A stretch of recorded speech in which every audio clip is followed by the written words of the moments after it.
ഒരുപാട് ആളുകളെ ഉപദ്രവിച്ച പെണ്ണാണ്, പൈശാചിക പൂജ നടത്തിയിരുന്ന പെണ്ണാണ്. അങ്ങനെ അല്ലാഹുവിന്റെ റസൂലിനെ തേടി വന്നിരിക്കുകയാണ്.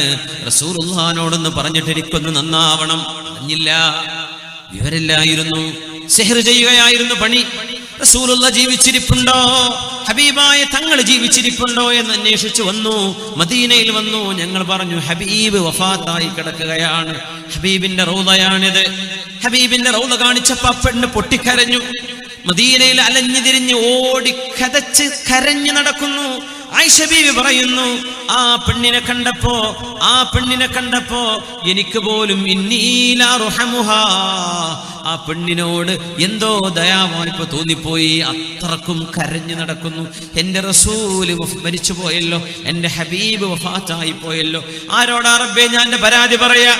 വമാ ലനാ ഇല്ലാ ഇലൈക ഫിറാറുനാ അലൈസ ഫിറാറുൽ ഖൽഖി ഇല്ലാ ഇലർ റുസുലി.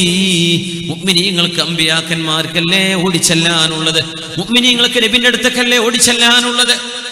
ഹബീബായി നബി മരിച്ചുപോയി എന്ന് പറഞ്ഞപ്പോ സിഹർ ചെയ്ത് നടന്നിരുന്ന ഈ പെണ്ണ് കരഞ്ഞ് മദീനയിലൂടെ കരഞ്ഞ് നടക്കുന്നത് കണ്ടപ്പോ എനിക്ക് പോലും ആ പെണ്ണിനോട് സഹതാപം തോന്നി എന്ന് ആയിഷ ബീവി റളിയല്ലാഹു അൻഹ അവര് നബിയെ ചോദിച്ചു വന്നതാണ്. ഹബീബായ നബിയില്ല. അപ്പൊ അവര് പറഞ്ഞു, ഏതെങ്കിലും സ്വഹാബിമാരുണ്ടോ, ആരെങ്കിലും ഒന്ന് എനിക്ക് ഫത്വ നൽകുമോ? സിഹർ ചെയ്ത് നടന്ന എനിക്ക് ഇനി തൗബയുണ്ടോ? ഞാൻ എന്താണ് ചെയ്യേണ്ടത് എന്ന് തൗബ ചെയ്ത് നടക്കാൻ വന്നതാണ് അവര്. കൈഫ അതൂബ്. സ്വഹാബിമാര് മുഴുവനും പേടിച്ചു പോയി. എന്താണ് ഈ പെണ്ണിനോട് പറയുക? എന്താണ് ഈ പെണ്ണിന് മറുപടി കൊടുക്കേണ്ടത്? അവർക്കറിഞ്ഞില്ല എന്താ മറുപടി കൊടുക്കുക എന്നത്. അവസാനം സ്വഹാബിമാരിൽ ചില ആളുകൾ ഈ പെണ്ണിന്റെ പരിതാപകരമായ കരച്ചിൽ കണ്ടപ്പോ പറഞ്ഞു, ലൗ കാന അബവാകി ഹയ്യൈൻ ഔ അഹദഹുമാ ലകാന യക്ഫിയാനിക്. പെണ്ണേ, നിങ്ങളുടെ ഉമ്മയോ ഉപ്പയോ ജീവിച്ചിരിപ്പുണ്ടെങ്കിൽ, അല്ലെങ്കിൽ വാപ്പ അല്ലെങ്കിൽ ഉമ്മ, രണ്ടിൽ ഒരാൾ ജീവിച്ചിരിപ്പുണ്ടെങ്കിൽ ആ ഉമ്മയോട് ഉപ്പയോട് നിങ്ങൾ ഉപകാരം ചെയ്താൽ നിങ്ങൾക്കത് മതിയാകുമായിരുന്നു. പക്ഷേ ഉമ്മയും വാപ്പയും ജീവിച്ചിരിപ്പില്ലാത്ത നിങ്ങളോട് എങ്ങനെ തൗബ ചെയ്യാനാ ഞങ്ങൾ പറയേണ്ടത്? ഞങ്ങൾക്കറിയില്ല എന്ന് സ്വഹാബിമാർ മറുപടി കൊടുക്കുന്നു.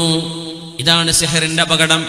ആ സിഹർ ചെയ്ത പെണ്ണിനോട് പോലും പാപമോചനത്തിന് മാതൃകയായി പറഞ്ഞത്, പരിഹാരമായി പറഞ്ഞത്, നിന്റെ ഉമ്മയെ ഉപ്പയെ പോയി ഖിദ്മത്ത് ചെയ്യപ്പെടണേ എന്നായിരുന്നു.